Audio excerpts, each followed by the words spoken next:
ఓం శ్రీ సదాశివాయ నమః. శ్రీ ఉమామహేశ్వరాభ్యాం నమః.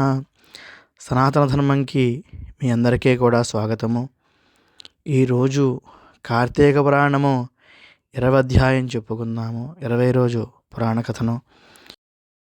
ఓం శుక్లాంబరధరం విష్ణుం శశివర్ణం చతుర్భుజం ప్రసన్నవదనం ధ్యాయేత్ సర్వవిఘ్నోపశాంతయే అగజానన పద్మార్కం గజానన మహర్నిశం అనేకదం తం భక్తానాం ఏకదం తముపాస్మహే.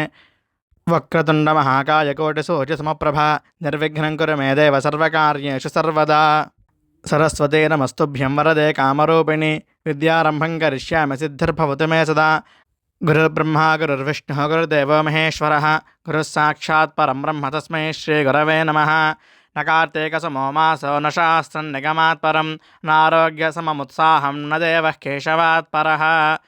ఓం శాంతం పద్మాసనస్థం శశిధరమకుటం పంచవత్తం త్రినేత్రం శూలం వజ్రం చ ఖడ్గం పరశమభయతం దక్షభాగే వహంతం నాగం పాశం చ ఘంటాం ప్రళయహుతవహం సాంకృసం వామభాగే నానాలంకారయుక్తం స్ఫటికమణినిభం పార్వతీశం నమామి.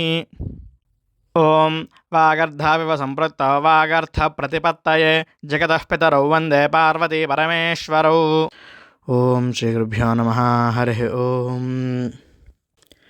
జనక మహారాజు వశిష్ఠ మహామునితోటి, స్వామి, కార్తీక మాస మహాత్మ్యాన్ని నాకు తెలిపారు.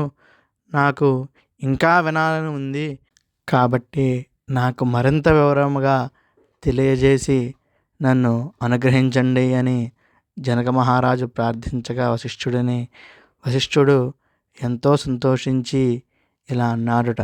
ఓ రాజా, పూర్వము అగస్త్యునకు అత్రికిని కార్తీక మహత్యం గురించి కొంత చర్చ జరిగింది. అది నీకు వినిపించదును వినుమని అగస్త్యుడు అత్రి మధ్య సంవాదం గురించి చెప్పడం ప్రారంభించారట.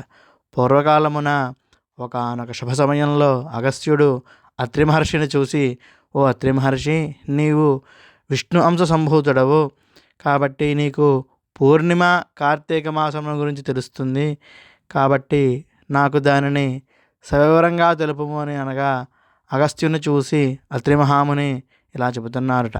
ఓ అగస్త్య మహాముని, తమకు తెలియనిది ఏముంది? ఆరోగ్యమే మహాభాగ్యము, శ్రీహరియే దేవదేవుడు, అలాగే మాసములలో కార్తీకము పవిత్రమైనది, శ్రీహరికి అత్యంత ప్రియమైనది. కార్తీక మాసమున చేసిన స్నానము, జపము, వ్రతము, దీపారాధనలు ఎలలేని శుభ ఫలితాలను కలగజేస్తాయి. శ్రీహరి భక్తి కంటే వేరు వ్రతము లేదు.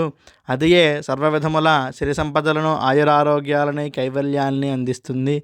ఈ మాదిరి శుభ ఫలితములనిచ్చు కార్తీకము యొక్క మహత్యాన్ని గురించి చిన్న కథ ఒకటి ఉంది. దానిని చెబుతాను, శ్రద్ధగా వినుమని చెప్పడం ప్రారంభించారుట. పూర్వము త్రేతాయుగంలో పురంజయుడు అనే రాజు అయోధ్య నగరాన్ని పాలిస్తూ ఉండేవారుట. అతను సమస్త శాస్త్రాలను అభ్యసించిన వారుట. పట్టాభిషేకము జరిగిన నాటి నుండి న్యాయబద్ధంగా రాజ్యపాలన చేస్తుండేవారుట. అయినను కొంతకాలము గడిచిన తరువాత అతని యందు ఇంకనో రాజ్యమో సంపదలో సంపాదించవలనని కోరిక కలిగిందిట. కోరిక ఆశ కలిగేసరికి జ్ఞాన వివేకాలు నశించిపోయాయిట. చెడుబుద్ధి కలవాడై ఇతర రాజుల రాజ్యాలను మాయా ఉపాయాల చేత వశపరుచుకున్నారుట.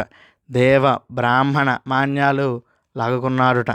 అధికమైన పన్నులు విధించి ప్రజలను మరింత బాధించేవారుట. ప్రజలను రక్షించవలసింది పోయి దోపిడీలు, దొంగతనాలు చేయించేవారుట. ప్రజలకి భద్రత నశించిందిట.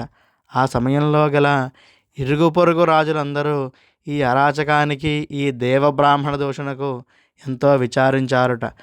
తమలో తాము ఆలోచనలు చేసుకొని తమ తమ బలములతో బయలుదేరి ఆ రాజులందరూ కలిసి అయోధ్య నగరాన్ని చుట్టుముట్టారుట. ఈ విషయము చారుల వలన విని పురంజయుడు కొంచెమైనను భయపడక, బాధపడక తన బలములను అన్నిటినీ కూడా కేంద్రీకరించి చతురంగ బలములతో బయలుదేరి రణభేరి మోగించారట. సింహనాదము చేసి వారిని ఎదుర్కొన్నారట.